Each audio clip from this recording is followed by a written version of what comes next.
Okay, okay. Hello, everyone. Good evening, and welcome to our ChitChat session. This is the first edition of the Chantier community ChitChat.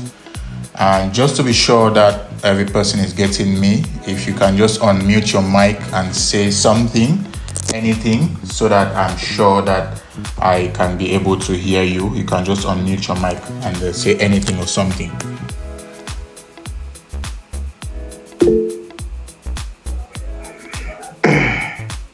Great. Or you feel free to use the comment section. You can just drop on the comment section that you can see or hear me well.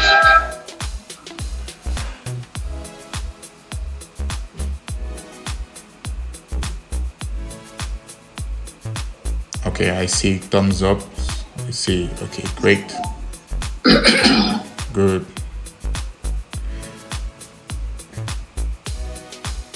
Amazing. So I think we have a good number of persons here, which we can kickstart. We will go straight to the crux of the matter. Good evening and welcome once more to Chantier's podcast or chit-chat session. And this chit-chat session is basically an event. It's basically an online event where we come together to discuss things that are pertaining to our industry, technology, business, finance, health, physical and mental health, as both techies, as both business people, and as any person who wants to advance their career. And today we're going to be talking about a very, very pertinent topic which has caused both good and bad, like in various establishments, in various companies. And that is a popular kid in the block, which is artificial intelligence. And we're looking if artificial intelligence is going to render us jobless, if it's going to take our jobs, or if we can actually work with artificial intelligence. So we'll be looking at how to stay relevant in the AI revolution at the workplace. Chantier is the host of this podcast. Chantier is an IT consulting firm in Boya where we do web, mobile, desktop. We do digital marketing, content, graphics, training, mentorship, and a whole lot of other things. And today we have amazing panelists. We have amazing speakers. It's going to be a chit chat. But the first part of it, the first 1 hour will be mainly the experts sharing their knowledge, sharing their ideas, what they think about the session. And the second part, which is going to be from 9 o'clock. So 1 hour for them to talk, and then the next hour for the community to engage in the chit chat. So while they are talking, please do well to take down your questions. You can drop it on the comment section so that you don't forget. And once we go to the question and answer session, we'll be glad to take those questions, those feedbacks, and also your comments, right, to give your ideas on what you think about this. So without much ado, I would like to welcome and introduce our two prolific guests on the session today. Firstly, we have Engineer Zometia Nevis, that's the CEO of Nevtech, and we have Engineer Peng Boris, CTO of Bridge Lab. I could go ahead to give a whole profile to them, but I don't think I will do justice if I go to give their profile. Maybe I may miss something, so I really want us to, with a round of applause, maybe you want to send some nice emojis on the screen. Let's hear from Engineer Zometia Nevis to introduce himself to us, and we can know more about him. Nevis, over to you. Tell us about who is Nevis.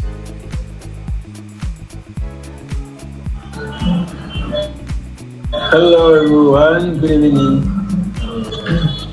Please confirm you can hear me. There's a lot of noise in my background. Let me just try to release that.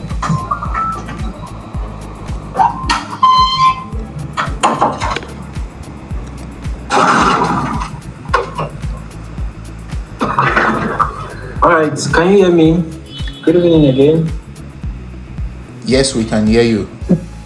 Alright, thank you so much, Team Tech Chantier and the CEO, Sir Martin. This is so wonderful to be here, and also a great privilege to share the stage with Engineer Boris.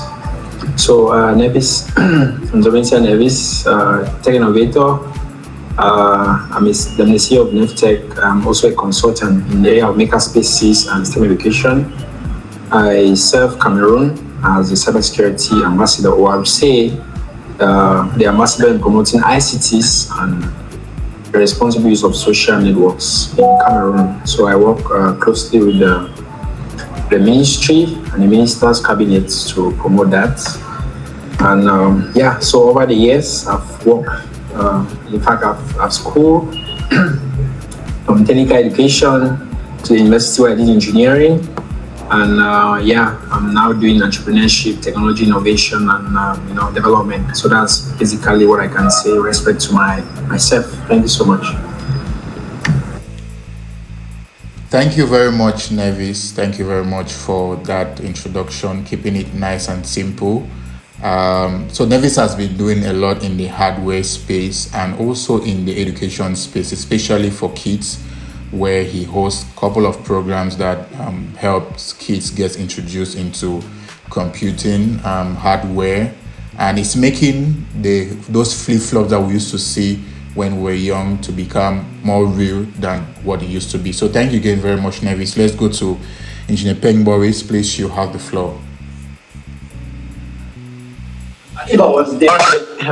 Greetings, everyone. Greetings, Sir Martin. Thank you, Tech Chantier, for having me. And I guess it's an honor to actually share the stage with Nevis. Like, I've received a lot of counseling, and he's one of those guys I look up to. So it's actually a huge privilege for me. So thank you all very much. And I'm Peng Boris. I'm a software engineer by trade, and an aspiring entrepreneur. So I have a couple of ventures I'm currently pursuing, and specifically I'm focusing right now on Bridge Labs. I have over 4 years of experience working for companies over the globe. So I'm happy to share the little experience I've gathered, and especially that I've worked with companies that are leveraging AI, and I myself am actually specializing in AI. So really happy to share the little knowledge I have about that. So I think that's a little bit about me. So thank you again. Thank you very much, Boris. Thank you very much. I think your profile is just a very perfect match for this. I mean, when we were talking about these things and we in the office and we're like, who is going to do this? And when I suggested, let's get to Boris. I said, okay, Boris, please do well to talk with him. And I'm really happy that you've been able to make out time from your schedule to talk to us, and you have industry knowledge, industry experience, which is going to be very, very important. We don't just want to be saying things in the air. We want to say things that people in the panel have actually experienced it and they are sharing from their experience. So we'll dive straight into the discussion, and we'll be talking AI. Will AI take our jobs? The first question I would like to ask, and this is directed to Engineer Boris, is what is AI? Like, when somebody says AI, what will you say AI? How can you explain AI to maybe a 4-year-old kid or a 6-year-old kid or my grandmother in the village, so they can actually understand what AI is? All right, thank you. I guess that's a very fundamental question, and just to keep it simple, AI is just the process of trying to create electronic devices, or just computers that can mimic human intelligence. Because let's for example, when you have a kid, a baby growing up, the baby starts from not speaking to being able to speak. And how does the baby actually learn how to speak, how to learn the words, how to pronounce the words up to the point of speaking. So basically, we can just say AI is a process of trying to give some intelligence, or give learning ability to an automated system, which can be a robot or just a computer. So the robot cannot just learn just language, but can learn probably how to write, or how to read, or how to do other stuff. So I hope that was easy enough, but that's what I can say about it. Thank you very much. You talked about giving intelligence, giving capacity to a non-living thing. So Nevis, do you have something to contribute from the hardware, from the robotics perspective, what really AI is from your direction? Yeah, awesome. So we can't really talk about AI without talking about robots, right? And you notice that robots are machines. So if I would add something to that, I would say that AI is trying to make a machine to behave like a human. We have seen this in several ways. We have robots, we have humanoid robots. I'm sure most people are familiar with Sophia. Sophia is a humanoid robot that just mimics and behaves like a human. And that's because it has been given an intelligence that behaves like a human. And that intelligence is what we call AI, right? And we also have a lot of data that has been put together. I know the AI deals with a lot of data, big data. So all that has been put in context to mimic the human behavior, to act that way. Yeah. Thank you very much. Robots. Now, talking about robots, is it like the aliens we've been seeing that are coming to take over the world? Is it like Terminator? When you talk about robots, what exactly are you saying, Nevis? Please, can you just talk more about that? All right. So many people are confused. Many people are worried about robots coming into the workspace, and in fact, not just in the workspace, but in every aspect, like in houses, in restaurants, in schools, in industries. Many people are worried about robots coming to take their place. But I would say that, in fact, AI and robots are just coming to make work more efficient, right? Because even from 20 years ago, before, you had a lot of humans in industries trying to carry heavy loads, but when machines were introduced, it made work lighter, and also you could, produce about 100 cars a day instead of 10 that many people had to carry things and put together. But with the machines, with the robots in the industries, it made that work to go faster, and it will not completely replace people in the workplace. That's my opinion. Because these technologies are going to create more opportunities. So people have to start learning how to embrace those opportunities that are coming as a result of AI and robots to facilitate their work and make their work more efficient. So robots are not aliens. Robots are just machines that have been trained with data that we are the ones that train that, right? So one thing that I also add is that robots, these are machines. They don't have wisdom. They don't have the ability to create. I watched a video recently of the robot that was being interviewed. Say, can a robot be a robot? The robot himself, I don't know how to say it himself, but it said that it can't create itself because it was created by a human. So if the robot is saying that it was created by a human, so why should we be fearful or afraid to the extent where we feel like it can replace us? It will really replace you if you don't embrace the change that is coming with, right? Thank you very much, Nevis. You're talking about the robots, talking about automation. This is I think this is the fourth industrial revolution, which is AI. There was the Iron Age, there was technology age, now there's AI age. I'm sure a lot of people lost their jobs when it moves from manual to automation. You talked about maybe doing from 1 car to 100 cars. I'm sure a lot of people in the processing line lost their jobs. We'll come back to this, right, to talk about how to stay relevant. Now, let's go to Boris. Boris, Nevis has spoken about AI in terms of robots, in terms of physical things. Now, I would like you to just give us some of the tools or some of the things that have been automated when it comes to AI. Some of the AI tools that are being used and in the workplace as regards software tools. All right. Thank you a lot. So just to be sure, what level of tools are we talking about? Are we talking maybe very consumer level tools, or tools that are being used in companies, or I don't know, I think the question is HP broad, so I'm not sure what. Yes, so the question is broad. Thank you. I want to hear, or we want to know, what are firstly consumer-based tools, right? And secondly, technical based tools like as a developer, as an engineer, as a hardware person. So let's start with consumer based tools, then we'll go down to developer based tools. All right. Okay. Thank you. So I think there are a lot of tools out there, and basically the point is just like we are just like continuously looking for things to like automate, like, or just like make the work we do less intensive or like easier. And I guess everyone knows knows about ChatGPT. Obviously, like there are a lot of like tools like ChatGPT, maybe some more specialized like for code generation, like GitHub Copilot, and like just overall like text generation model. So I don't really have like a full list of everything, but if need be, I can probably like provide a list. Or if everyone is interested like in a detailed list, I think I have some resources I can share. And so like but obviously we have like text generation platforms, like even like stuff like Stability AI that permits us like generate like images of like from an image prompt. So we have a lot of tools that probably like just taking like a text prompt and generate a couple of things.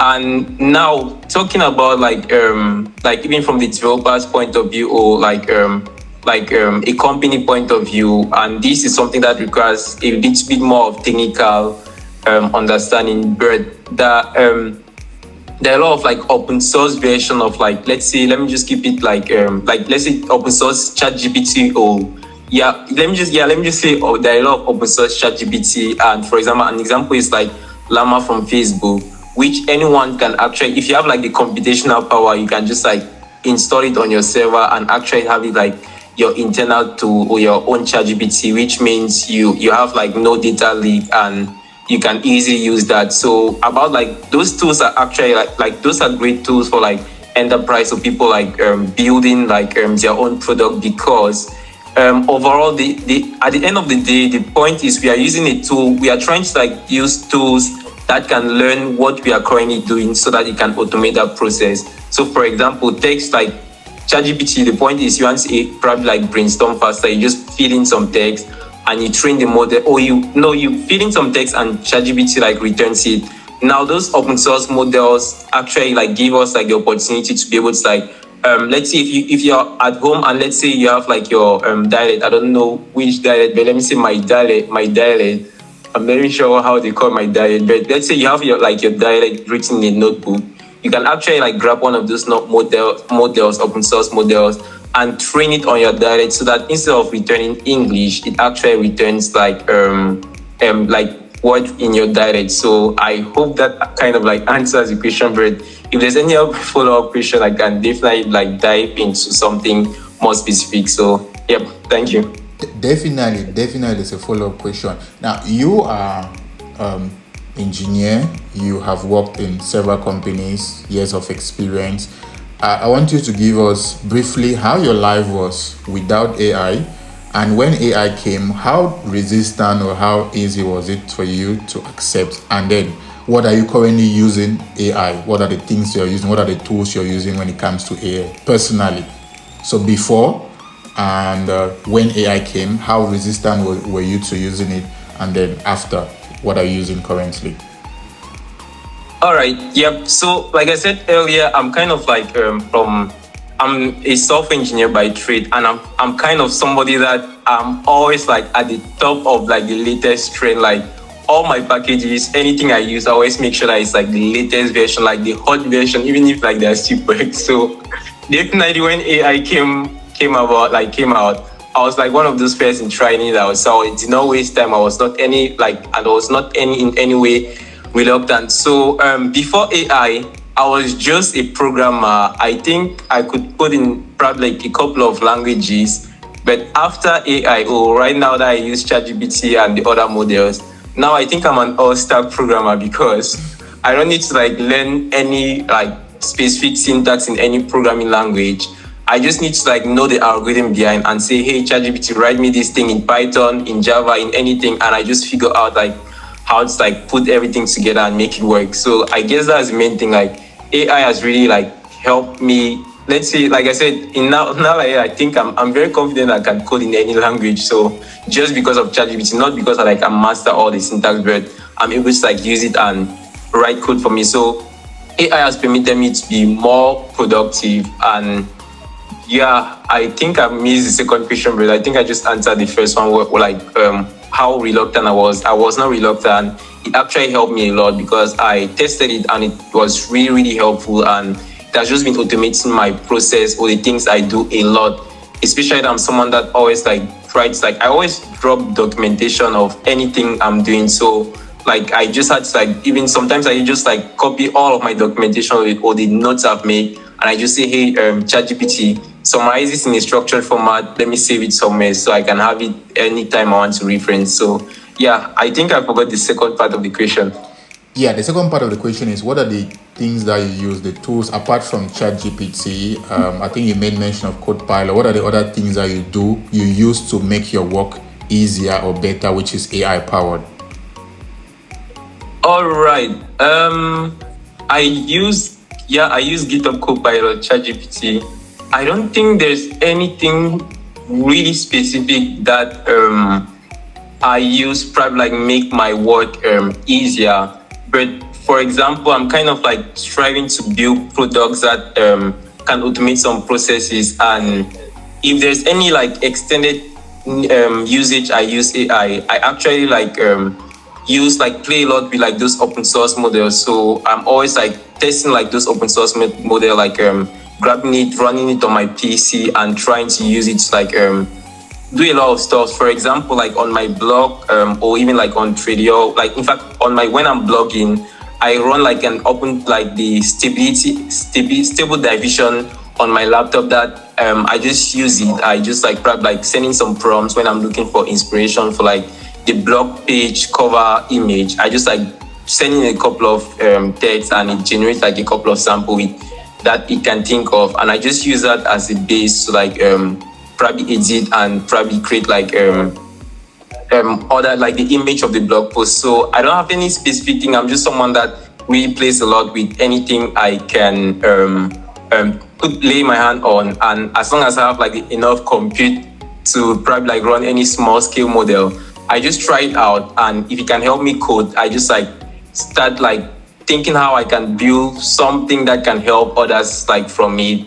And very same thing, I know sometimes I use like what's that, Open AI API. The API actually like has like a lot of capabilities. So when you don't have like a compute to run like your own model, you can actually like use their model. It's probably like just for basic tasks. Like let's say you can build a simple generation, or I don't know, a simple website that generates text for people. So you just call like the Open AI API, and it kind of like generates something based on the prompts or the things you have configured. And yeah, I really hope that answers the question. It was a tough question though. Thank you, Boris. Your answer has opened a lot of thoughts in my head. You've talked about connecting to the Open AI, which is powering ChatGPT. Hopefully, we could have a follow-up session maybe in the future, which is going to be more technical, and you'll be able to help assist some other developers in showing them how to connect to that. Now, let's go a bit out of technical. You've been talking about lots of technical things here. My head is already feeling like, okay, I've been writing code the whole day. I want to come and have a chit chat. Let's go to Nevis. Now, Nevis, as a cybersecurity person, right, somebody who is very, very interested and has worked and is currently working in cybersecurity as the ambassador, what will you say are the ethical and not so ethical things about AI, especially around privacy, with the advent of AI? And intellectual property, very importantly, because we can see that a lot of data is being fed into the models to actually give us correct information. So what do you say are the ethical things, not so ethical things, and in advantage and disadvantages?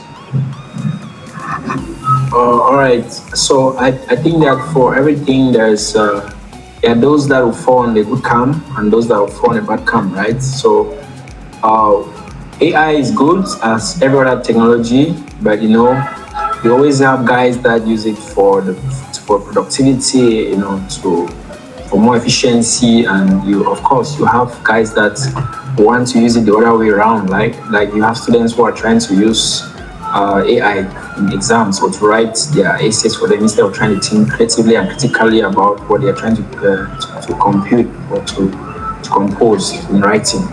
So as AI is being developed, I think that one of the things that have not been put in place is there are regulations and policies on the development and the use arising from these technologies. So people are still trying to, jump on the technology to build, but we don't really have regulators. I think that recently I've been following a lot of conferences that are into the regulation and policy and the ethics of it.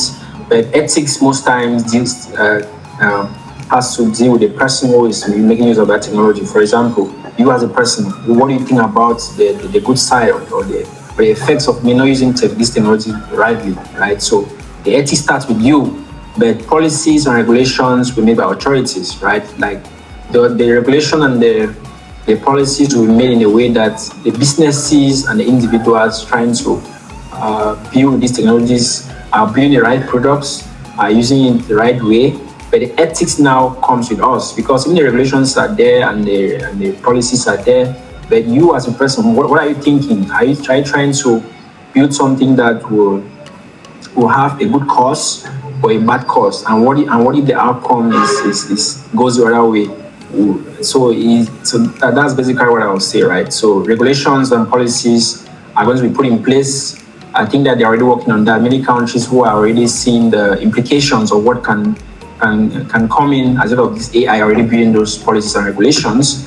But the ethics has to start with the people who are building those technologies. You have to set in place rules that, okay, we are building this technology. How harmful is it going to be? How useful is it going to be? But we should focus more on the positive side of it. Yeah. Thank you very much, Nevis. We still coming back to you. Don't go yet. Regulations, policies, important. That is who governs that? Is it the businesses? Is it the developers? Is it the government? Who handles those policies? Who enforces them? At the level of each country, right?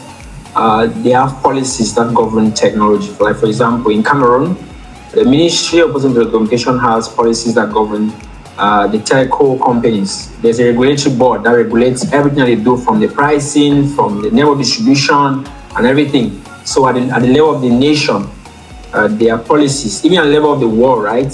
The UN or the ITU. The ITU is the UN agency that deals with technology, telecommunications, and so on. So most times, those orders will come generally at the level of the country based on what is on ground. They have their own policies. Businesses as well will have their own policies within the business, but following the policies given by the government in that place. So policies are at different stages, right? Like globally, and then now government take and implement this and what they want to achieve in their country, or maybe what they have seen going on. Because, for example, the adoption of policies may be slow in other areas, like in the US or in China. Like in China, there's a lot of data manipulation and data surveillance with cameras, so that one now can go faster. But in places like Cameroon, we are still trying to understand what AI is. Meanwhile, others have been using it for years. So I think that the policies are in different levels, and it may also take time for it to be implemented in different parts of the world and different places. Thank you. So it shows that there's a lot of work to be done by different bodies, not just the individuals, the governments, even the local authorities and the local councils. Last thing for you before we'll let you take a small break. How will you, or what will you advise to, for example, somebody who is not a developer, who is not an engineer, who is maybe into medicine, who is maybe into buy and sell, who is maybe into carpentry, into project management? What will you advise them on to start using AI? So if they say, okay, all of this AI thing is not going to take my job, it's going to take my job. Okay, how do I prepare myself to get my business or to get my skills, to get myself in the position whereby I will not get replaced by AI? Awesome. I think that's a question that has been It's really common around these days because some people are like, no, say anything okay, say anything never reach me, but it's gonna touch every field that you imagine, every field I say, because apart from just AI, technology in itself is already being used in every domain, and those that are not literate in terms of technology or computers as a whole, they are not really being efficient again anymore.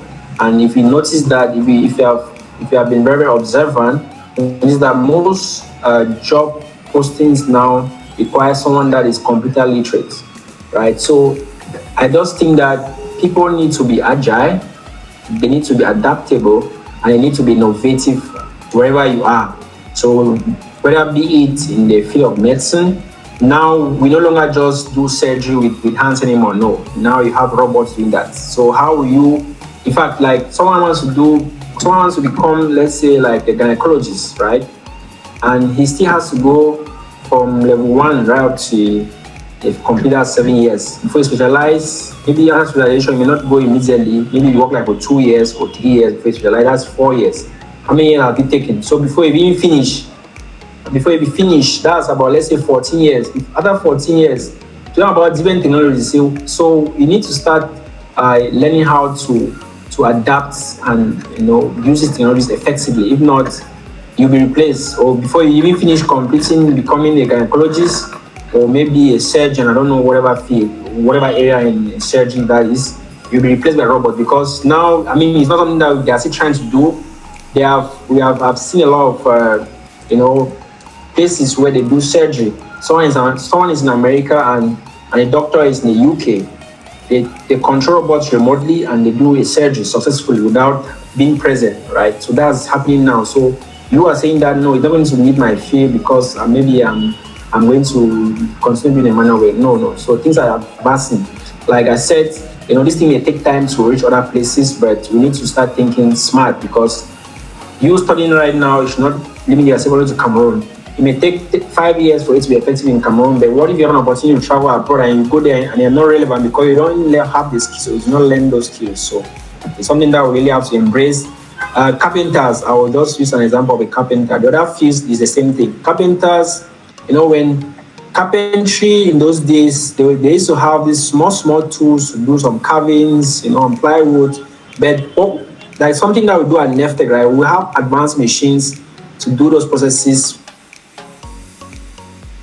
without even having to use a tool to scrape or cut something. We just have CNC machine. You just do the design that you want. Just put a piece of plywood in the machine, set it up, and it does everything for you. You just have to pick out the piece out. Imagine that these machines came and a carpenter who was wise embraced it before. Now it's not more. It's not just saving time, but saving energy, because carpentry work, I'll tell you, it takes a lot of time and energy. So embracing this technology is always going to make you more efficient, more advanced, and have more customers, because people also want things that are good and things that are seamless in terms of the output, right? So I think that's what I can share with respect to that. So you're saying that nobody is left out, everybody is in this. Everybody is in this. Technology is already taking over every industry, and AI is not going to lend its effort in spreading into those places. Thank you very much. I feel both happy and scared and everything now. Okay. Thank you very much, Nevis. Same question. Maybe Boris has some other things to contribute as regards to the technical aspect for developers. Boris, you adopted AI very fast. Maybe because you're very enthusiastic. What will you tell the other IT people, the engineers, the developers who are still reluctant to adopting AI in their workplace, in their productivity tool? What will you tell them? All right, thank you for that. And I actually share the same opinion as Nevis. Like, definitely, there's nothing that is left out. Everything, you have to be scared of it. Like, especially, like, let me just probably like be more specific. Like, especially backend, like, it's very easy to automate like a backend as soon as you've described the algorithm. Writing the code and spinning up the server is very easy. So what I can really say about like anyone that is really trying to like dive into a technical field, try to learn the things that are going to be very difficult for AI to learn.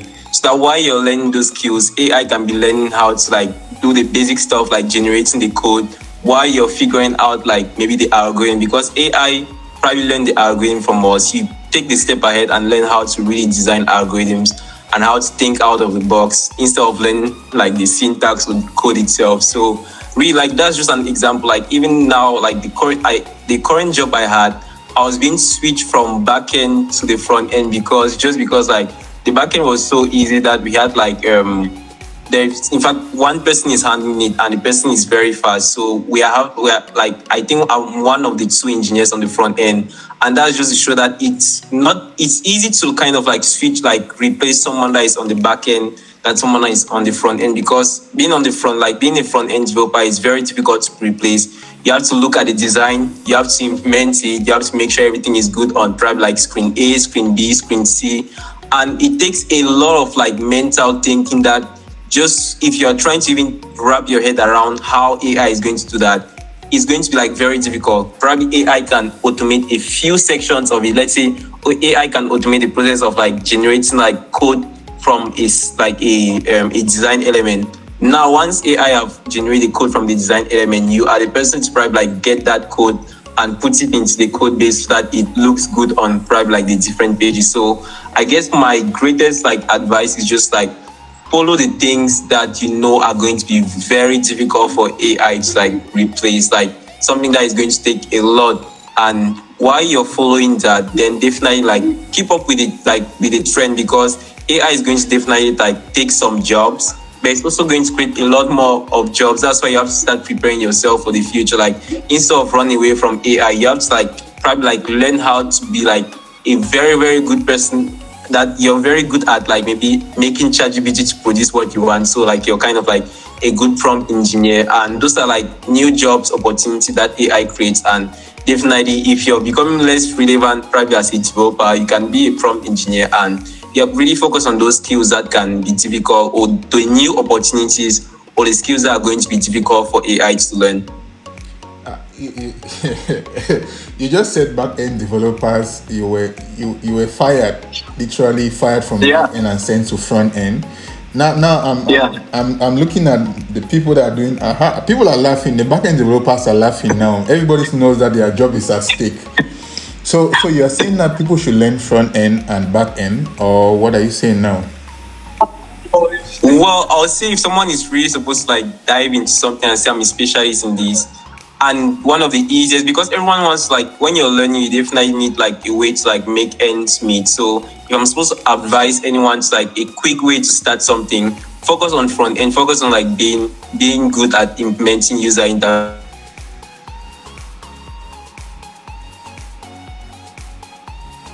Very critical or very, very important aspect of the backend.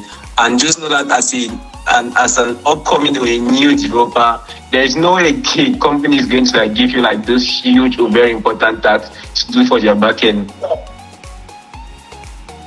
Thank you very much. That's very, very interesting. Now we'll go back to Nevis. Now there is AI to be used, and there's AI in terms of career. We'll start with you, Nevis, on hardware. So if somebody is interested in starting a career with regards maybe AI, robotics, and all of that stuff, how do they get started? What will you say to them? Please can you get back again? Yeah. So my question is, we're talking about AI taking our jobs. If somebody is interested in starting a career or getting into AI when it comes to robotics and hardware, what will you tell them? How do they start? What should be their first things to do? All right, awesome. Robotics in itself is made up of different fields. Yes, so it's very, very diverse. Robotics is not just something that is like software that just need to learn software, and in software again you have different languages and you have front end and back end as well, right? So AI is just a component that makes the robot smart or smarter, because the robot can move, but using AI that makes it more smarter, right? So I would say that you can still be an AI engineer and work work in the robotics field. Okay, you can seek collaborate as robotics engineer and maybe just learn AI technologies to make your robot smarter, right? So that's what I would say. So it just depends on the angle where you're coming from. If you're a hardware person, you can still implement with AI, right? Because there are now tools that, like for example, there's ROS, Robot Operating System, ROS. That's what they call it.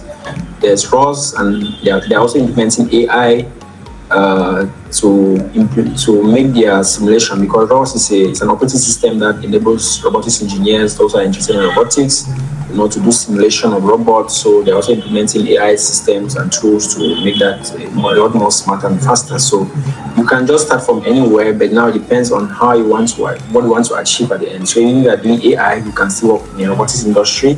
If you're a robotics engineer, you can start. There are different ways. Like I said, it's very, very diverse. So you can do electronics, you can do electricity or electrical engineering, you can do electronics engineering, you can do mechanical engineering, you can do software engineering, because the code that will make a robot to move is used by a software engineer, right? Because the electronics engineer will be focusing on making the robot connected, but you have to make it to connect with different sensors and actuators, and that needs to written by code. So I just think that you can just come from any of these fields and have a blend and still achieve something.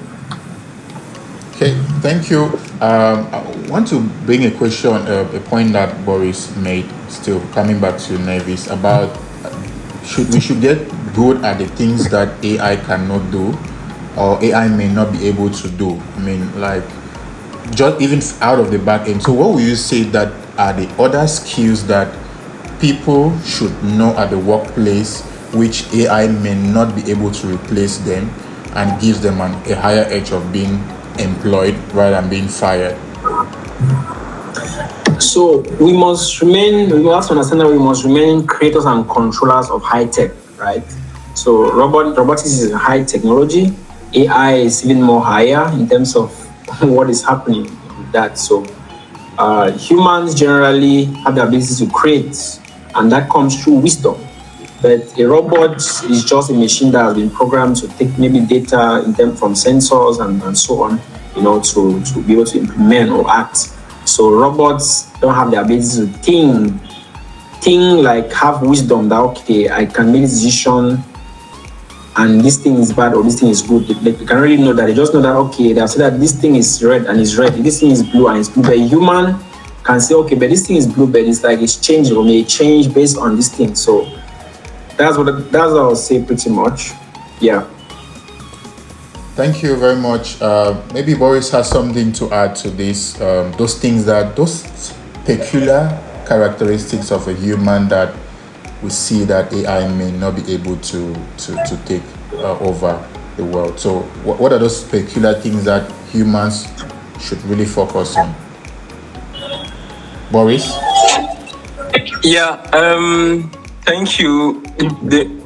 I think just to summarize, Nevis actually summarized it, like we should focus on creating, because the point is, let's say if you're creating if you're creating a system A, once one human being has already created a system A and documented it, then there are possibilities of automating it or kind of creating something or an algorithm from it so that the AI model can learn. So really focus on creating. I know the answer is very vague, but yeah. I'm not sure there's anything specific that needs just really focus on having that creative mindset. And this is a tough question actually. I'm not sure what exactly to say, but just focusing on really creating. And I think I probably need to take a step back and if need be, I can do a list of things that I think might be difficult and just say why it might be difficult to really create. But a good example of something that I've been following up is front end development, and the premise that there are just a lot of pieces that needs to be done, and a lot of judgment that needs to be done probably at the end to mount everything, because AI can probably automate the process of designing. AI can automate the process of generating the code, but who is going to put that all together? Who is going to review that at the end of the day? and make like an informed decision. So like we should just really focus on like skills. Like, okay, I think one skill we can actually focus on like how to really leverage AI, because if we come up with systems that we can just like automate that with AI, it means we are like we are creating things that are going to like get the job done easily, which means we are going to be attracting more companies because they know that we are going to create things that AI is going to like automate it and make them make more money. Thank you. So we are 51 minutes gone. We have 9 minutes to wrap up with the first session. For those that are just joining or those that don't know what's happening, we are at the Tech Chantier community ChitChat, and we're talking about if AI will take our jobs and how we can stay relevant in the AI revolution. And we have two prolific members who are talking here. We have Engineer Zometia Nevis, CEO of Neftek, and Engineer Peng Boris, CTO of Bridge Labs. So I would just like us to have like two minutes. You give a summary of everything you've talked about, your advice on how to become relevant or to stay relevant in the AI revolution, and what you want to advise other people. We'll start with Peng Boris, and then we'll go to Nevis, and after that we'll move now to the question and answer session. Boris. All right, thank you.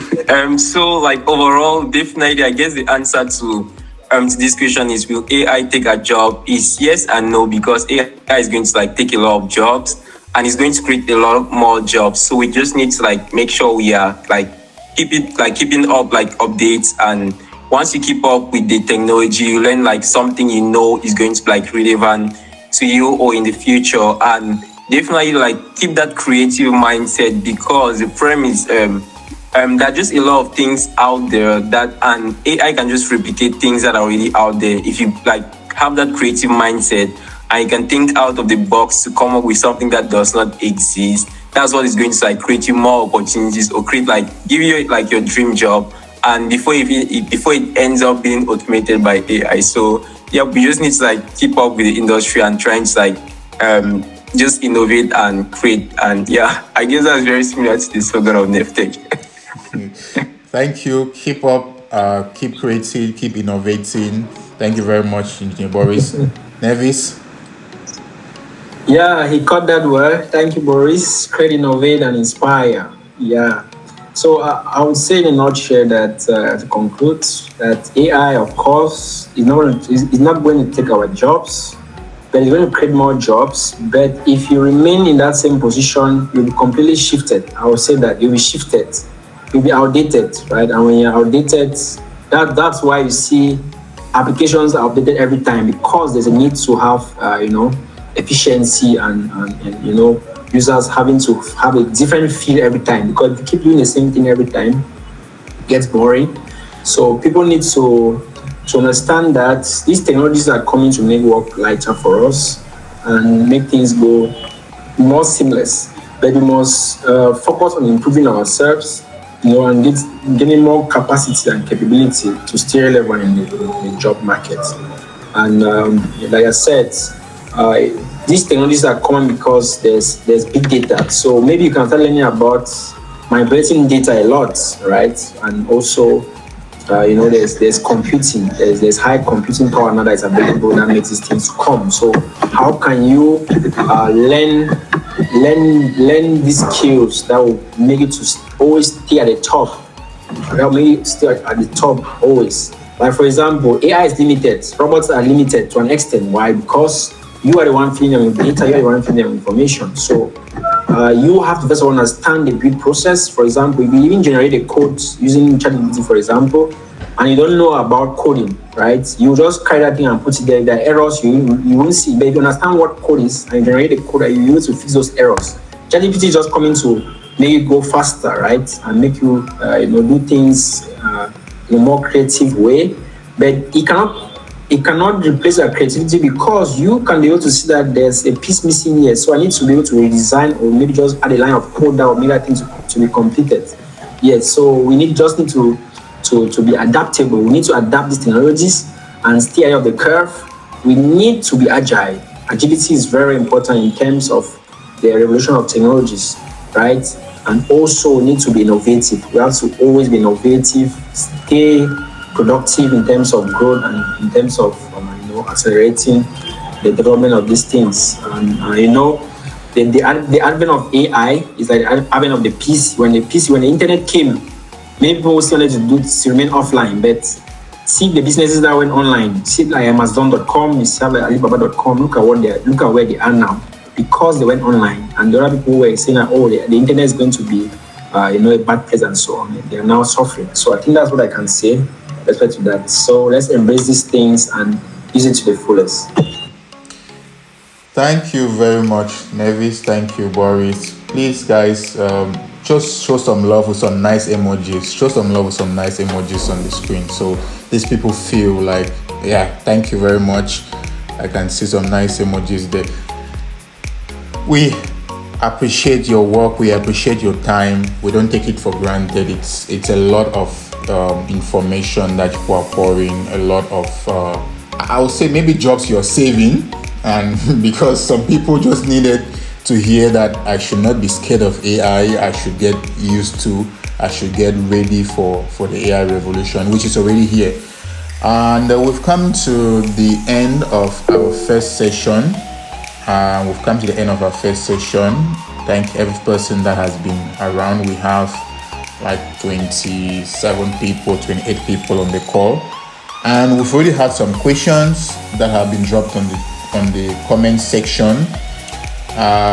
So now we are moving to phase 2, or we're moving to the second phase of our ChitChat, which is going to be around question and answer. Yes, Deborah will call you very shortly. So I think we'll start with the questions that are on the chat. Then after that, we'll open the mic for people to start asking their questions. First question we have is from Sen Mavima, and the question is, which courses do you recommend for beginners who want to become an AI engineer? And then we have, can you give a clear insight on the divisions of AI, like machine learning, deep learning, neural networks, and all the like? So the first question is about what are the courses you want to recommend for somebody to start as begin an AI career. Any person can go. Yeah, okay, Boris. All right. Yeah.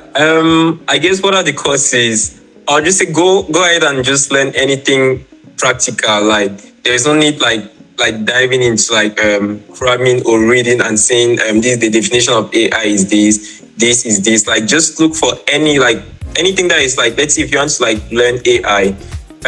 Go to like to-dos or like practical courses and say, how do I build a little model to generate text? Like those are things that you're going to actually learn from, because you're actually trying to build those things. And in the process of like trying to go out, maybe like, let's say when you're trying to build those things, at some point you have to learn like NLP or natural language processing. At that point, you kind of like dive into that because you need it. So just go ahead and just like try building anything you can think of, anything that inspires you, and from there you're going to learn. And I think there's this misconception which I think it's going to be nice. It's not because like everything now is about like hot on AI that it means you're just going to be following AI. You have to drop AI into a system that actually needs it. It's not like everything we build must be AI related. Like just go ahead and be building like any system that you think is going to like help you or be practical and be gaining that experience of building. Now, in the case of building, and you figure out that AI needs to be dropped into that system to make the system better. Like I want to emphasize on this. AI makes system probably like better or automated, but in the background, what makes that system is the work that have been done, the algorithm, the person that has really taken time to like think about it. And yeah, just go ahead and build things there and you're going to learn from it. So there's no specific course. Thank you, Boris. That's my answer. Thank you. Maybe Nevis may want to answer this about what are the different divisions, machine learning, deep learning, neural networks, etc. What are those are so many terms. Maybe you want to say what are the difference of each of them? I would have really loved to answer that, but these are all components that makes up AI, right? Because many people feel like AI is just a top, not knowing that you have different components. Because first, before you get to the AI, there's neural networks. Like I think that this person you can actually get more answers on the internet. So I would just direct the person to go to Google and search about machine learning, neural networks, and the AI itself. So these are all components that makes up an AI, right? So there's a visual picture which I would have shared, but it's on Google. So just go and Google and get the answer and a good explanation. Thank you. Go and see the Marabout. Go and ask the Marabout. So we'll open the Marabout now. He answers everything. So there was this question that what were the Googlers using to Google when they were building Google? So it's like an infinite loop. What did they use to Google when they were building Google? So they're using the prototype of Google. There were sense people that time. There were sense people. Nowadays, we have people that everything has been put on the internet. So that time, those sense people have put everything on the internet for us. So we have to go and just search. Yeah. Okay, so please, I want us to. We have a couple of questions already on the chat, but we had, I think there was Njema. Deborah. Deborah. Yeah, I remember Deborah. Yes, please, can you unmute your mic and go ahead? Oh, okay, there's Narcissus. There's Narcissus. Okay, Deborah. No, Narcissus. Please, Narcissus Ndonkam. Please go ahead. Can you unmute your mic? Okay, good evening, everyone, once more. Okay, I wish to ask about the future of AI. Like, I did a little research and I discovered that there are different stages of AI, and they are forecasting that in the future we are going to have super intelligence, artificial intelligence. That's AI that will be able to reason like us humans. So I want to ask that, is that really a possibility? And if it is a possibility, is AI, like, what are we going to now do to make ourselves resistant to that type of AI? AI that is reasoning. Okay. All right. I think that's an interesting question.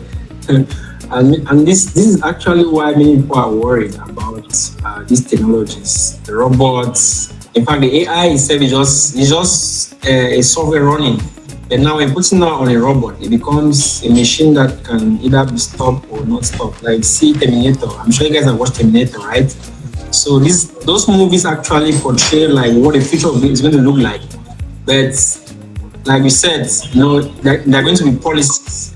But you always have those guys that will still want to, maneuver their way around and do things that will look that will use the other way. So we just need to make sure that we are being ethical in the development process of these things, right? And also pushing for policy, because people are still worried and they haven't even seen the full power of AI yet, and they're already worried. Right? So we just need to push for more policies and also make sure that those who are developing are putting in the right ethics to building those things. Yes, like I said, these things are created by us. So someone saying that robots or AI will start behaving like a human. Already they are mimicking humans, right? They're mimicking humans. But we are the ones controlling them, so we have the possibility to make them to behave in the right way. That's a very tough one. That part. Okay, thank you, Nevis. Let's go to Narcissus. Does it answer your question? Narcissus, your question answered. I'm sure that I will say that. Let's all just watch and see what's going to happen, because no matter how we talk, we will still have some of these guys coming in with their crazy ideas to build things that will. Because like already, I was watching a documentary and I saw that they're developing artificial wombs. So that the artificial wombs, yes, artificial wombs actually, so that you just need to take a sperm cell and feed it inside that womb, and it produces a baby.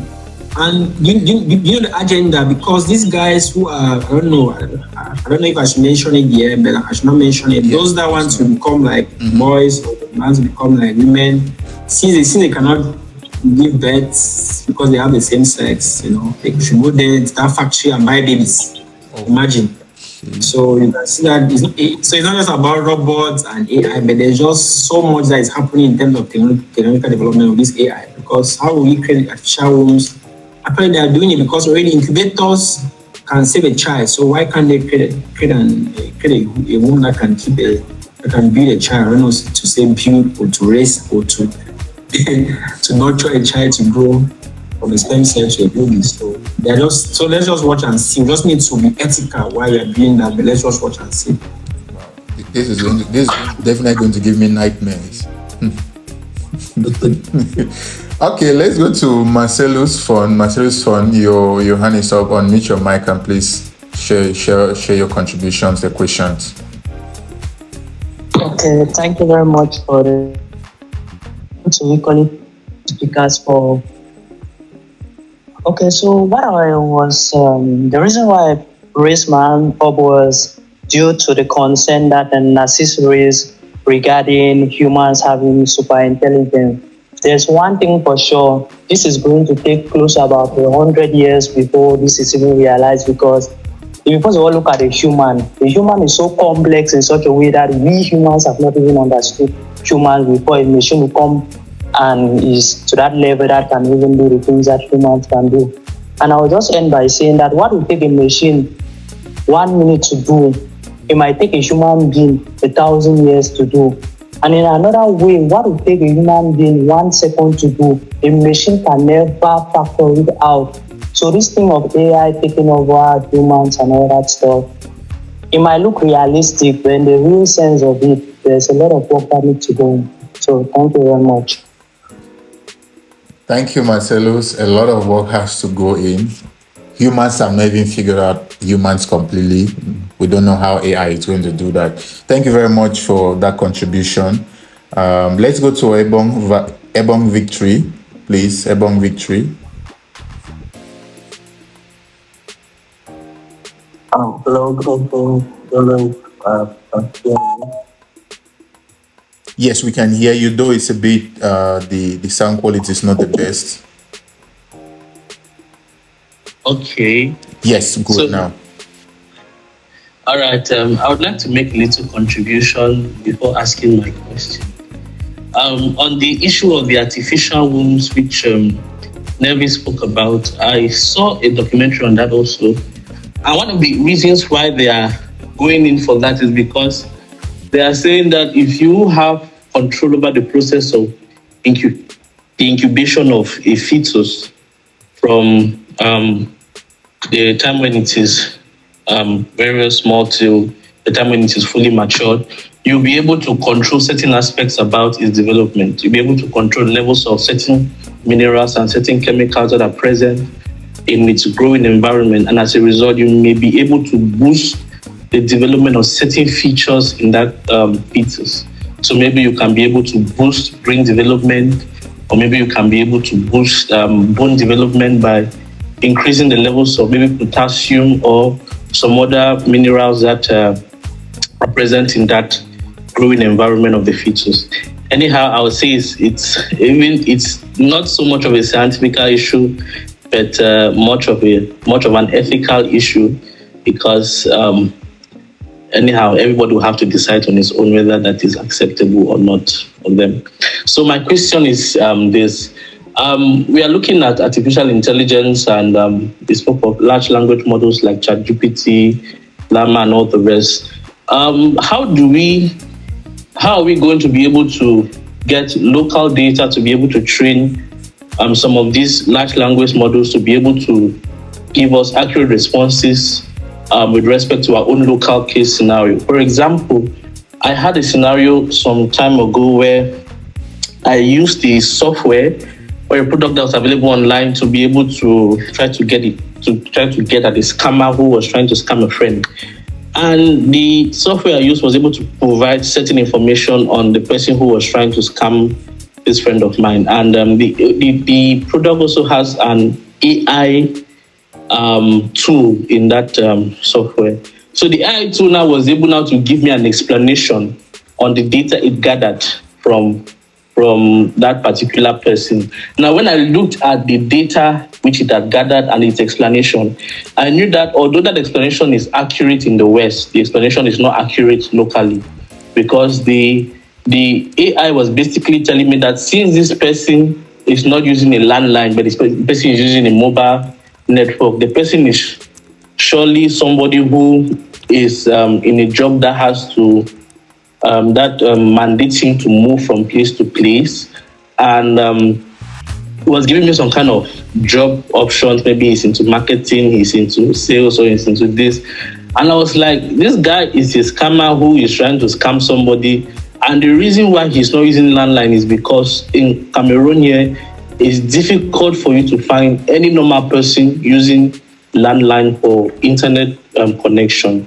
So how do we get our local data in our own setting here, and how do we translate it to, or how do we feed large language models and algorithms and all the like to be able to give us accurate responses for queries that involve local scenarios and local situations?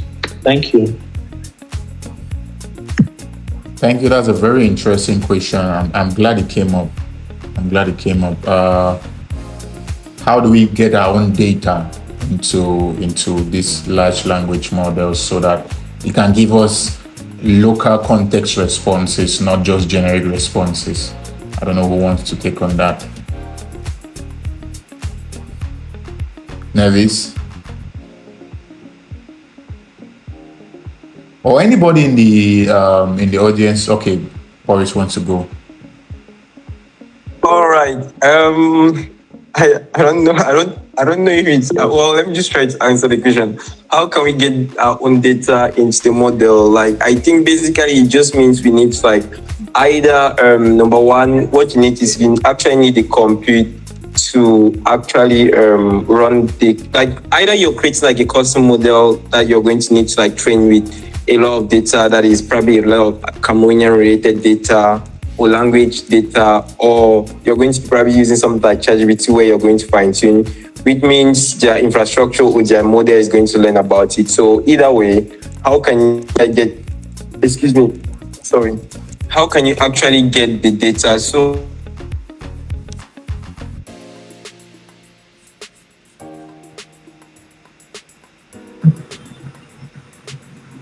Am I the only one losing him? So from my point of view, right, I think that so specific about Cameroon. Okay. A lot of data about Cameroon. So the best way to actually do such is to be actually be ready to like raise some capital and be able to like hire people that are going to like create that content. Let's say, for example, if you're talking about foreign languages, you need to pay people. Pardon? Can you get me? Yes, go ahead. Hello? Yeah, I don't know. Was I breaking up? Yeah, you were breaking, but it's stable now. All right, sorry about that. So I was just saying that basically you need to like get us some funds and pay people to like create the data. If it's something about language, you have to like pay them to create the data around that because it does not exist. And yeah, that's what I can say. Okay. So for me, I would say that like let's take for example, let's try to look at the actors who have been doing that for several years now, for decades, I would say. Let's take an example like Google. How were they able to gather or amaze such amount of data that they have right now? We can try to look at some few examples. Look at Google, the Google platform itself. They have how do they call this app? There was this application that they were using to, what's the name doesn't run on my mind, but Google has been able to build systems that they use to collect data for free. To make an ambassador or a community manager of this thing, or an ambassador, Google local guides, local guides. You have crowdsource. That's what we're looking for. Google crowdsource. And they say when you use this level, they'll give you swags, they'll give you this thing. So why can't we start building those kind of platforms and get funding that will fund us? Because they start those things for free, but when you start an application and start billing people may not want to put in a data there because you are billing them to be able to give you data for free. How? So Google was wise to build those platforms, just make it for free, and then they motivate you for putting data for free. So they are collecting data for free, so in the future, like what they are doing now, improve their AI systems or even get to know you better. Meanwhile, you don't even know yourself better. Meanwhile, Google has been able to know in and out of Boya, in and out of Cameroon. So we need to start building those solutions that will enable us to gather the data, because we are the ones to train and understand. We are the one that knows the terrain better. So how do we do that? So we can start building solutions that will enable people to input data in a way, but not sensitive data, of course, but data that can be useful in terms of, for example, like the culture, the food. How many people know about, if you go on, apart from the fact that it's already on Google, if someone really comes to Cameroon and wants to know about a local solution that has to do with just food, local dishes, they may not have that because we are not really focusing on that. Everything is about profit. At the beginning, most times, you can invest and look forward to having a profit in the future. That's why Google made the thing, and they are making that now. AI revolution is here, and they're making a lot of money from it because they were able to invest a long time. So that's what I can propose or say in terms of that.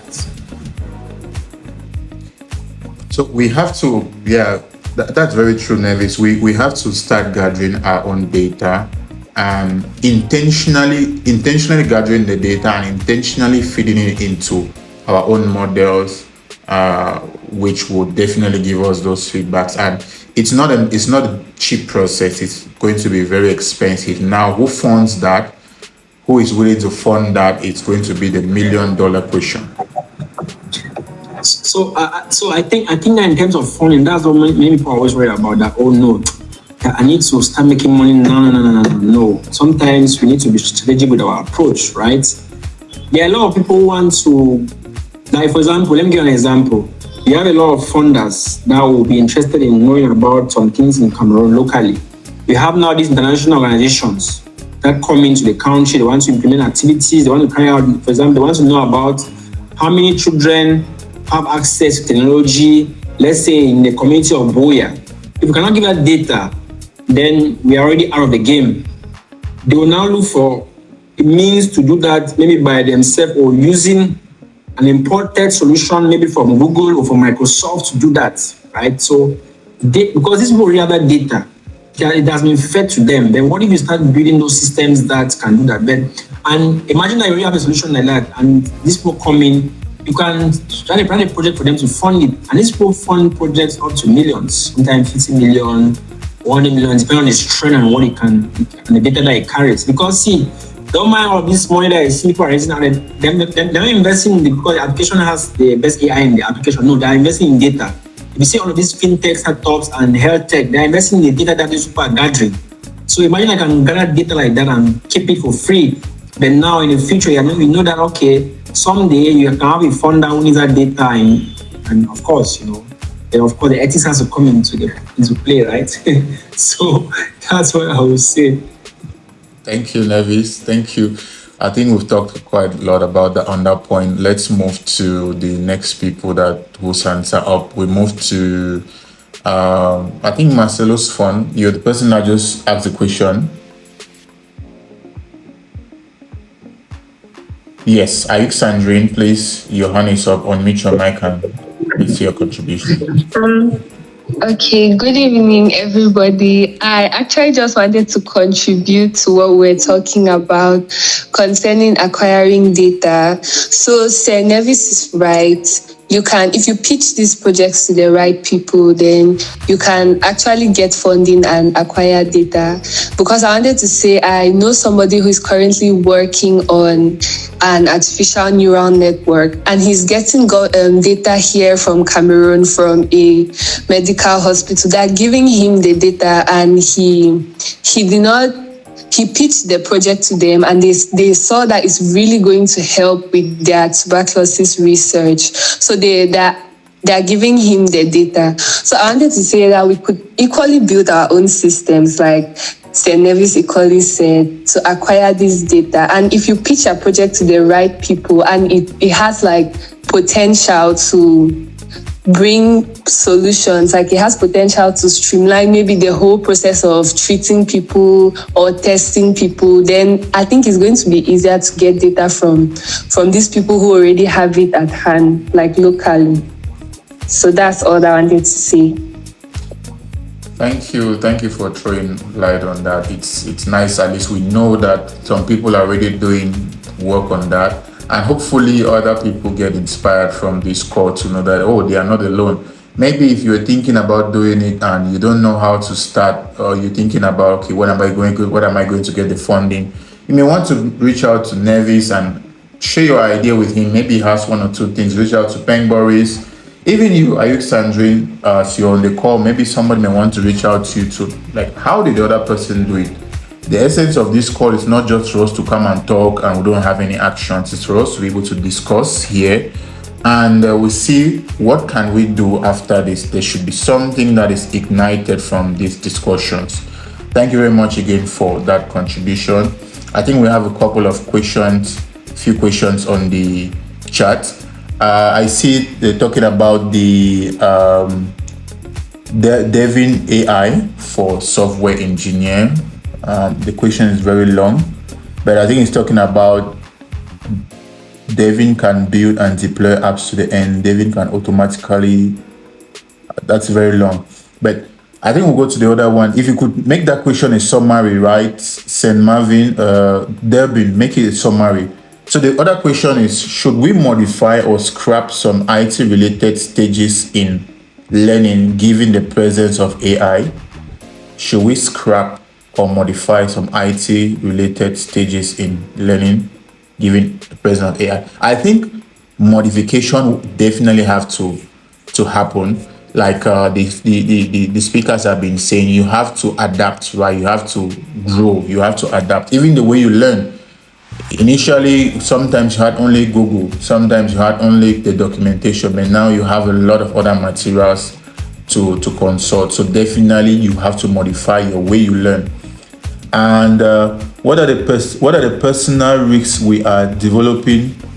What are the personal risks we are developing country face with the presence of AI? So the question is, what are the risks that developing countries face with the presence of AI? I don't know if any person wants to take on that question. What are the risks that developing countries are facing with the presence of AI? So, with respect to that, right, I will say that the risks that developing countries will face is slow adoption. Slow adoption in the sense that gone are those days that technology used to be a thing for the Western countries. Now it's a global thing. AI revolution was in 2022 and it just entered Cameroon immediately. So why not embrace that and start building? It's not like we have to wait for another time. We say, oh, our government has not approved for AI to come to be used in Cameroon. Government has not approved for robots to be built in Cameroon. No, the adoption needs to be taken immediately. If not, we'll still face the same challenges, the same global challenges that we're facing every day. That, oh no, like now, we are still trying to embrace technology. Imagine that if we're embracing technology like it was in the past, like, not like it was in the past, but imagine that when they mention about the internet and we got it immediately, not like waiting after 10 years or 20 years or 15 years. Imagine that they may mention about e-commerce. Many people are embraced. It's not like we're trying to see e-commerce or health tech companies or fintech companies, I would say, coming to Africa or in Cameroon in particular, but in other parts of the world, those things were already implemented ever since. It's like Visa, it's like MasterCard. Those are already those were fintech companies, PayPal. But we are still talking about those things, but now, right? So I think adoption is going to be a key in this conversation in terms of developing countries and a global scale at large. Thank you very much, Boris, for that. I think we move to the next question. So are there any tools to verify the privacy of AI models with the data we feed it? I'm not sure I understand if there are tools to verify the privacy of AI models? Yeah, I think I understand the question. Okay, please go ahead. All right. So there are a couple of tools out there that you can check to make sure if the data has been used, or you have the permission to actually use that to train your data.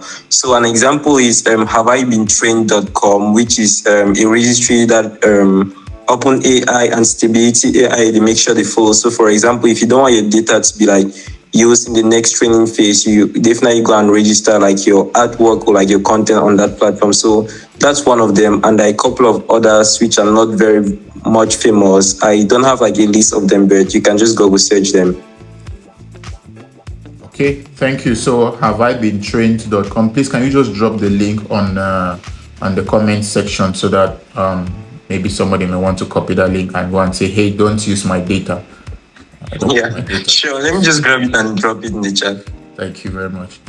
And the last question we have on the chat is, will it be reasonable to block the use of AI in some regions? I want to also add that, will it be reasonable to block the use of AI in some walks of life, for example, education and schools, or how does it get regulated there?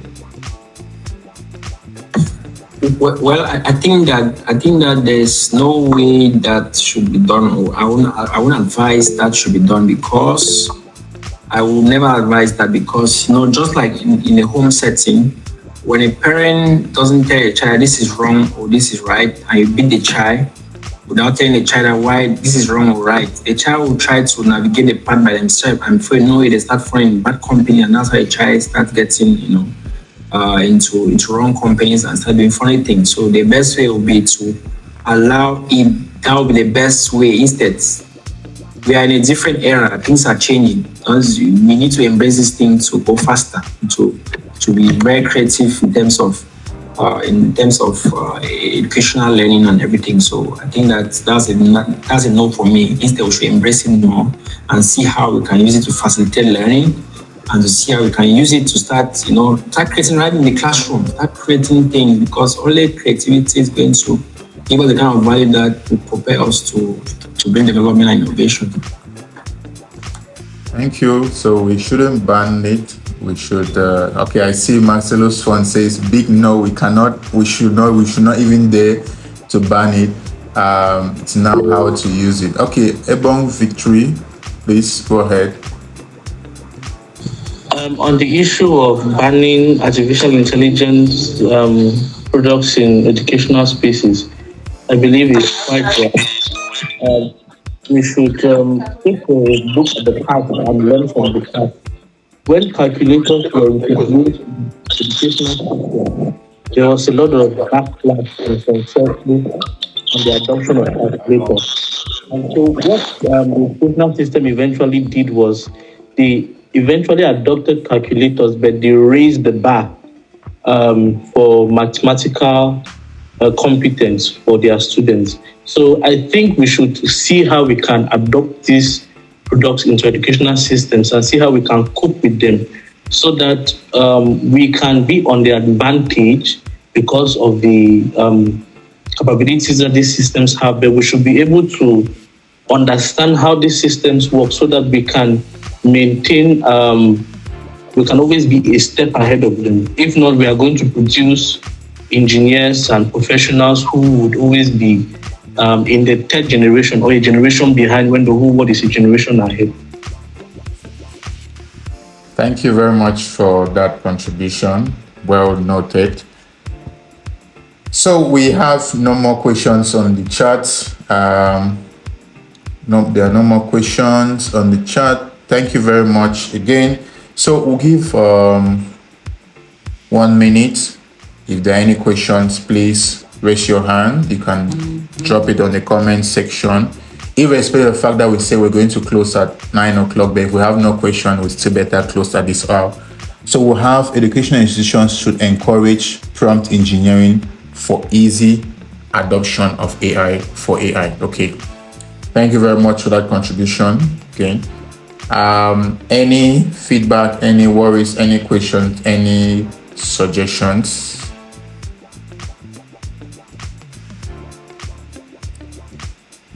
Okay, the thunderous silence says, okay. Ebon Victory, please go ahead. Okay.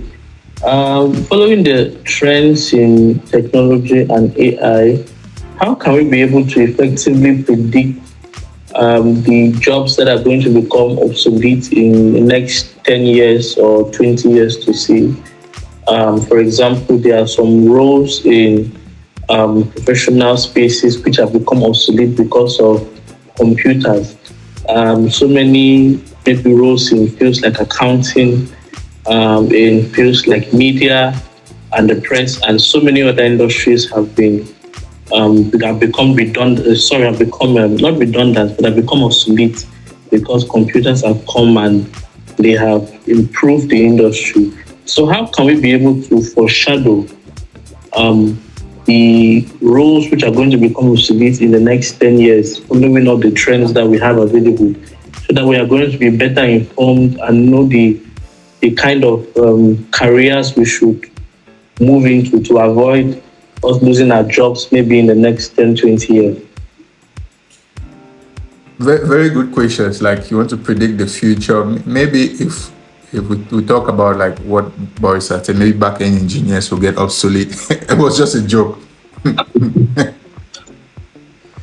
Boris, you want to go ahead? Yeah, sure.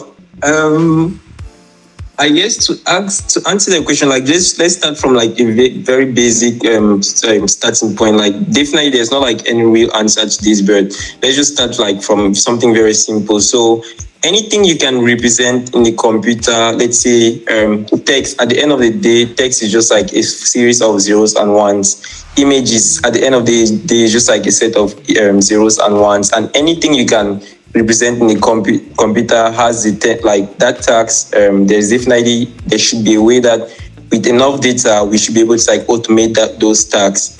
And now the problem is not really like the first problem is actually getting the data, and the second thing is most tasks we do nowadays are things that need a lot of like combining. Because for example, you might know how to like let's say design. Let me just give like a very basic example. You might know how to design a button on Figma, but we don't just want you to just design a button. We want you to design a button. We want you to design a navbar. We want you to design a form, and we want you to combine everything together. So most of the tasks we need to do usually requires a lot of things that needs to be done, and that's why we start thinking of like modality, because it's not just because we can automate task A that it's going to like replace somebody's job, but it's because we can automate all the processes involved in that aspect that is going to like take somebody's job. And right now, currently, I think like from now to probably like the next 5 years, we should still have like hybrid systems that we might be able to like automate like some aspect of it, and we should not be able to like automate all of it. An example is like you have like coders. A very good coder could be just someone that is a good prompt engineer, that you're using the AI like you to generate code, but you're also like that person that knows how to like use the AI to generate the right code. You can see that at that stage is kind of like a hybrid system. So I guess like there's no really like no sure answer to know what exactly is going to be automated, but you just have to keep up with the industry to start knowing like that once something is already at the edge of being automated, you start like trying to like move ahead and say, oh, let me learn this thing instead, because let me learn how to use this tool that is already doing my job and maybe do better with it. So hopefully that was kind of like a good starting point to start thinking about it. Thank you very much. Thank you, Boris. Okay, let's go to the comment section. Again, we see, I personally think that's from Ali. I personally think there are too many risks to freely let AI into every walk of life, especially for the average person in the developing community. I think being alive is already a risk. If you cannot adapt, then you definitely be kicked out. So being alive is already a risk.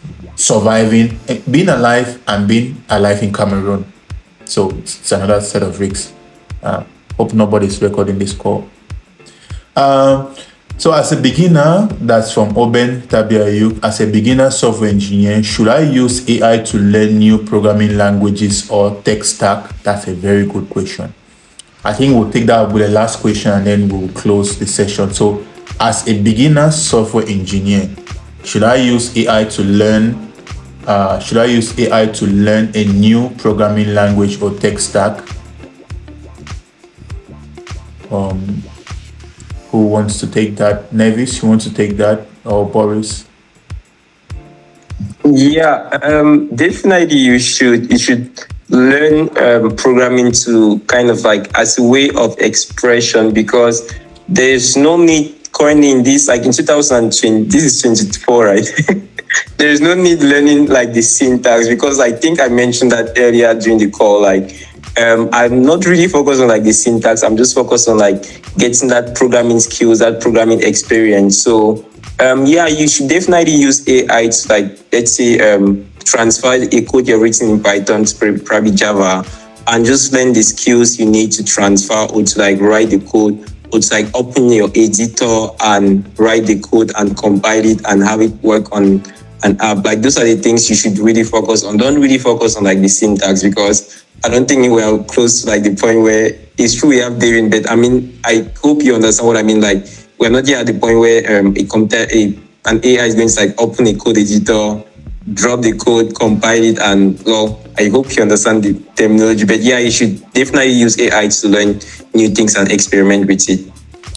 Yeah, just to add to this, I may differ a little from that. I think the syntax and fundamentals is so very important. As a person who works with a couple of people, both at the high and the low level, we're getting to the point where people no longer go deep, right? Newbies no longer go deep. The slightest problem you have, you go and ask ChatGPT. The slightest problem you have, you go and ask Bard. I think that is a very, very bad and terrible way of looking at things. I believe it's really terrible. Okay, yes, Oben will get to you, because it kills that genuine creativity to be able to solve problems by relying on a tool that it's going to always be there, but then where is your brain? You have to learn the basics. You have to learn the control flow structure, how to declare variables in the language.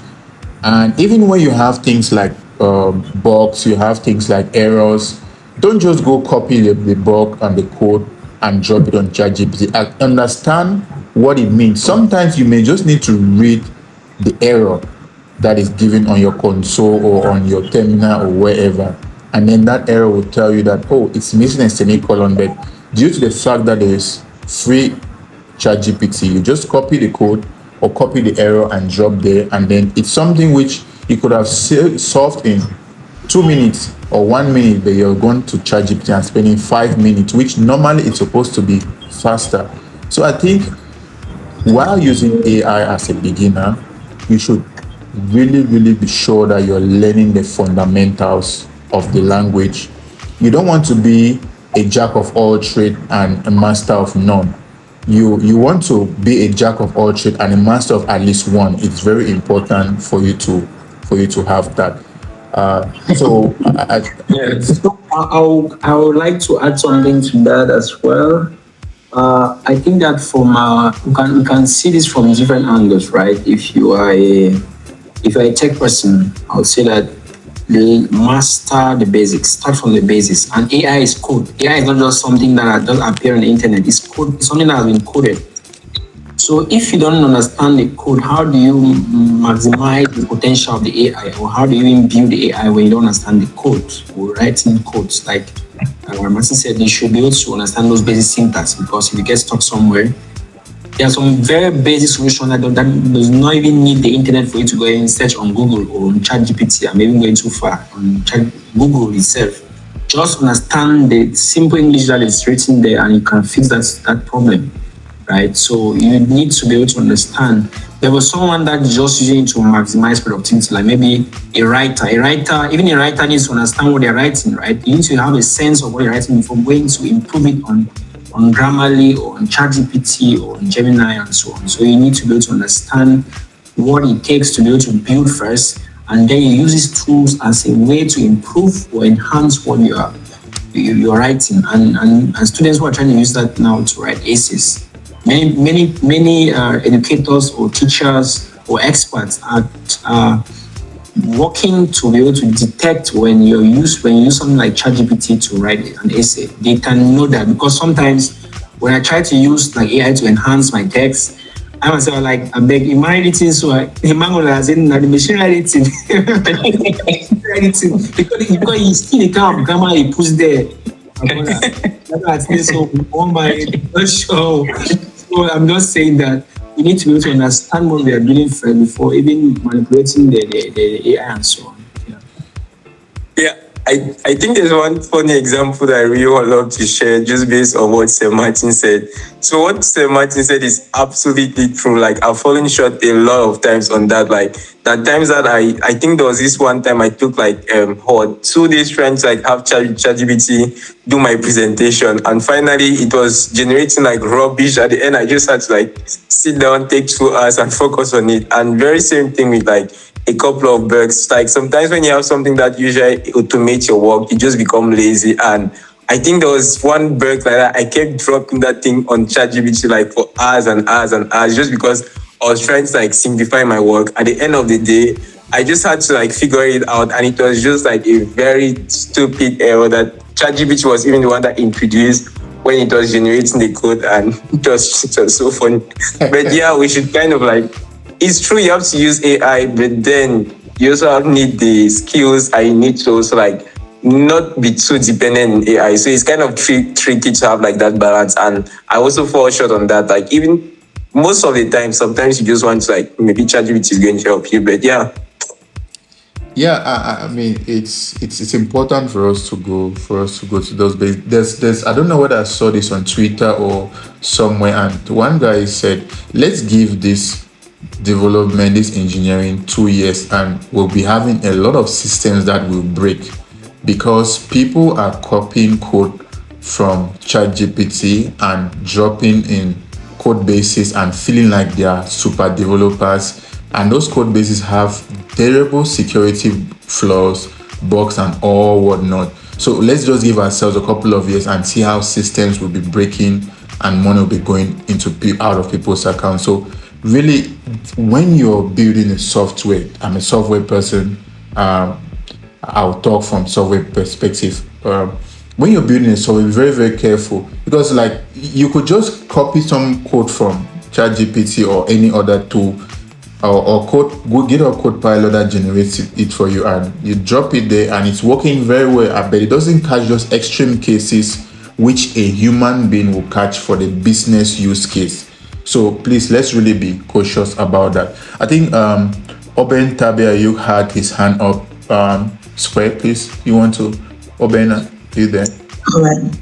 Yeah, I'm getting you. Okay. Thank you very much, Sir Martin, for your answer. Yeah, I was actually trying to ask the question for some of us and others who may be starting like new ventures and new programming languages or tech stack. And yeah, I just wanted to say, adding up to what you already said, for example, if you go into like technical interviews, I mean, where you cannot even copy from anywhere and you have a short time to like pass the interview, like code and actually pass the interview. So generally what AI does is that, I've experienced it limits your thinking power, you see. So for me, I'll just say for beginners, if you can stay away from it when coding, it's the best. Because when you get into a technical interview and you can't think, it's over for you. The time is going. You cannot even, once you change your browser, they have already detected that you are wanting to cheat. And that's all. So if you're a beginner, I think for me, AI is good for experts. Why? They are using it to increase their productivity. They can already think. They just need to be faster at what they are doing. But if you're starting programming, like even mid-level, if it's possible that you do not even use the AI, it's best for you, because when you get into, added to what they have said, when you get into a technical interview scenario, you will think, because at that time no AI is coming to your mind. And also, I'll talk in the sense of programming and engineering. It's far more. In fact, if we see what these guys are doing when building this AI, there is a lot of engineering. And if at the beginner stage you're already copying from AI tools, you are going to lose a lot of engineering. It's a lot of engineering and training away, because there's a lot of things in engineering that comes with thinking, maths, combining stuff and things. We know those things. So I'll just advise, for me, if you're a beginner, even up to mid-level, you should not use the AIs if you're coding, so that it keeps you in that spirit of thinking. You should not kill your thinking power. When you are maybe really good, now you are like, okay, I want to be better productive, then you can use the AI stuff, because I've experienced it. Like, I used AI so much in coding, and at the point I couldn't think anymore. I couldn't write, I couldn't solve easy HackerRank and lead code issues. Why? I've been copying from Copilot and all this stuff. Yeah, that's my contribution.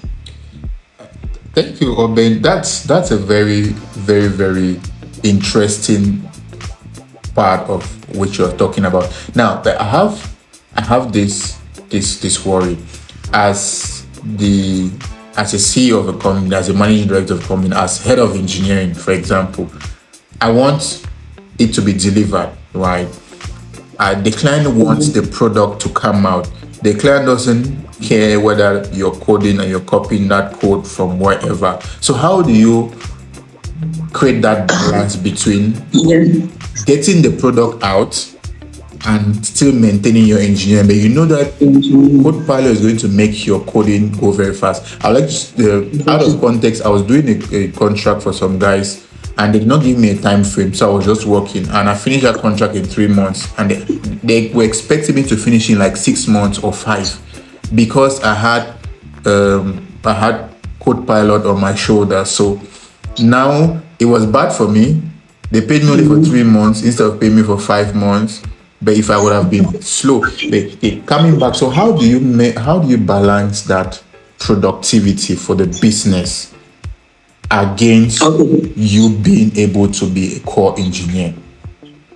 All right, thank you that you directed to me. What I would say is this, like, it's actually also what I do, right? And even for beginners, what I would say is this.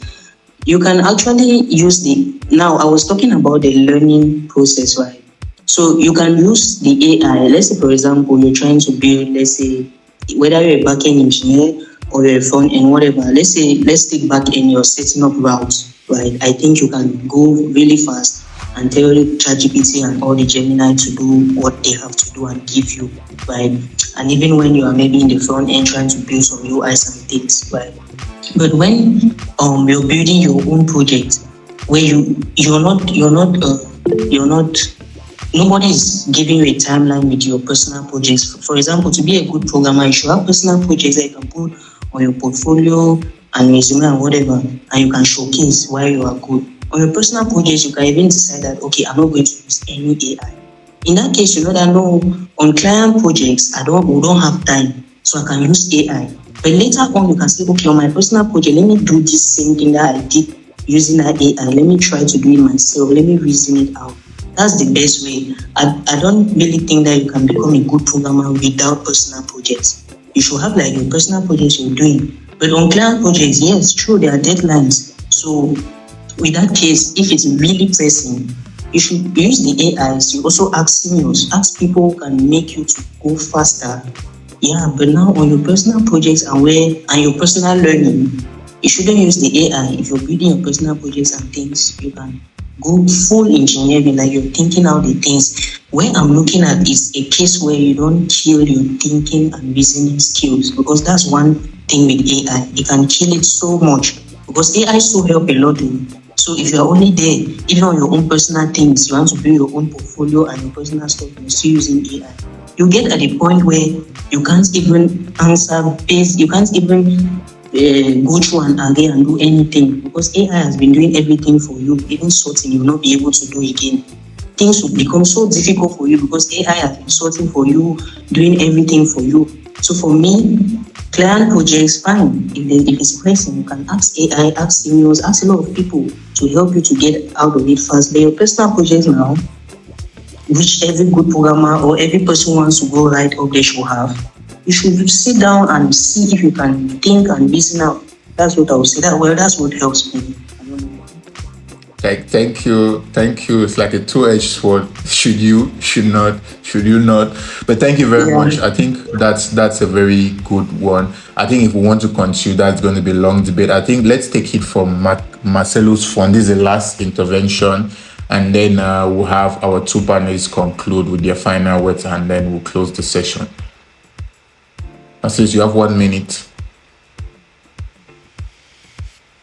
Okay, his hand is down. So I think we've... Okay, so pertaining to that question that you asked... Yes, please make it fast. Yes, Marcelo, go ahead. Okay, so pertaining to what you just asked, I just feel like we should just have good practices when using AI, because if you want to say we should use it when we are learning and when we are on the job market, you discover that there are some things that you come and do on your project and it fires you, rather than if you are doing it time to time and you're building that skill when you're actually working on something, regardless of the fact whether it kills your creativity or not. I don't think that's actually true, because when you want to solve a problem, you usually go to your books and you look for solutions there. So AI is just that new checklist that you just go there and check for things and come and do. So I just feel incorporation of AI in what we are doing is very important, but we should take it with a pinch of salt. Thank you very much. I have a cup of salt. I'm sure before the end of the day, I should have consumed all of the salt. Just a joke. Thank you, but it makes sense. We should take everything with a pinch of salt. Thank you, everyone who has been able to contribute. I really love the contribution. It's really been amazing. We have now conclusions from our two panelists. We'll start with Engineer Peng Boris. From all of this discussion, what will you want to say for take home to encourage people on being relevant in this AI revolution at the workspace? Start with Boris. All right, thank you again for the opportunity. And I guess to conclude, it's just about us focus on creating things that are going to actually change people's life, or just give value. Because if you think about creating something that is going to give value at the end of the day, you're always going to be relevant, and just stay ahead of the technology and try to not follow the trend, but follow the things that have the higher potential of giving you money. Definitely the end goal is have money to take care of the family and all. So yeah, I guess that's what I can say. And thank you once more. Thank you very much. Thank you, Boris. Nevis? Right, thank you again so much. So I would say that we have to be ready and prepared for what's coming. I would say it's not that war, right? It's just what is coming. The technology is so scary, but very, very fascinating at the same time. So we just need to embrace that, knowing that it's going to shape every field, every businesses that you can ever imagine. Yes, the AI were interested. So we need to stay ahead of the curve.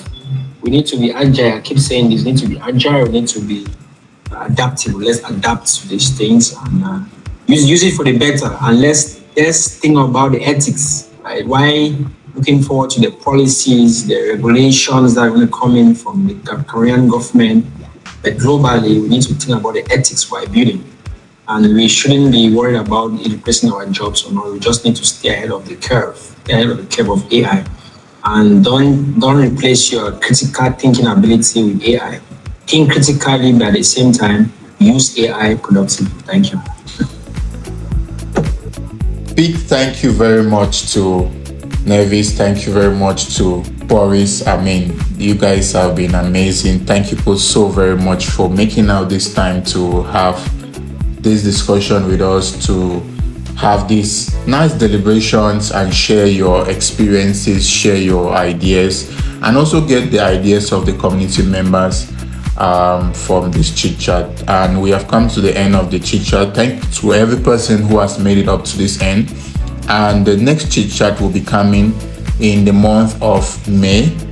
So we have one chit chat every month. And the idea is to have discussions around technology, around the workplace, around business, around creativity that can help each and every one of us to stay relevant, to be able to achieve their goals, to have jobs, to have meaningful relationships. I mean, this is very important for the community.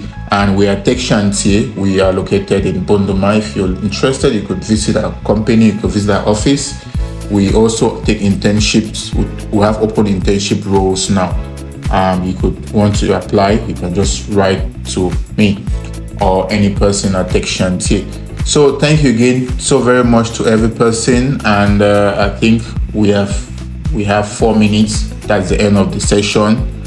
Thank you again, Nevis. Thank you, Boris. And thank you to every person that has made it up to this end. Let's have an excellent evening and bye-bye.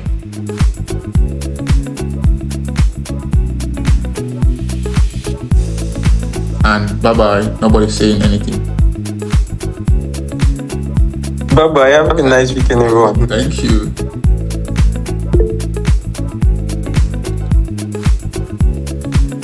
Bye, sir, and thanks for the session. Thank you.